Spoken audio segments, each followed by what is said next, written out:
Avec 1,2 million de voyageurs par année et 108 trains par jour, il faut au Nyons-Saint-Cergue une organisation sans faille. Celle-ci se fait principalement depuis le centre de contrôle du trafic de Saint-Cergue. Nous sommes responsables de la gestion du trafic ferroviaire, ainsi que de l'organisation générale des journées de travail, c'est-à-dire au niveau des mouvements de véhicules, des manœuvres, des trains spéciaux quand on a des travaux, quand on a des essais en ligne. On gère les véhicules qui doivent aller en maintenance.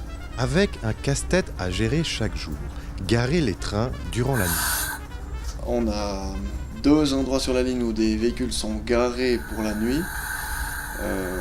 C'est Nyons et Saint-Cergue. Et donc le matin, on a un certain nombre de manœuvres pour, à Saint-Cergue, sortir les véhicules du hangar qui est juste à côté de nous. À Nyons, le hangar c'est la gare en elle-même vu qu'elle est souterraine. Donc là on n'a pas besoin de les sortir, mais des fois on doit les déplacer d'une voie à l'autre pour les mettre en position pour les départs. Et après au cours de la journée on a aussi des fois des manœuvres quand on doit faire des échanges de véhicules. Par exemple si un véhicule doit partir pour de la maintenance ou s'il y a une panne qui se produit, un dérangement qui se produit en cours de journée, on a aussi des fois des échanges de véhicules à procéder de cette manière. Et pour maîtriser le trafic, le Nyons-Saint-Cergue peut s'appuyer sur l'automatisation et la surveillance à distance.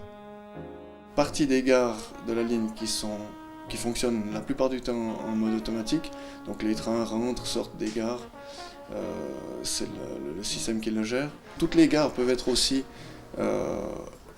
exploitées en mode manuel avec quelqu'un sur place, donc dans la gare, en cas de problème ou de situation particulière. Les caméras proprement dites, elles sont vraiment là pour de la surveillance.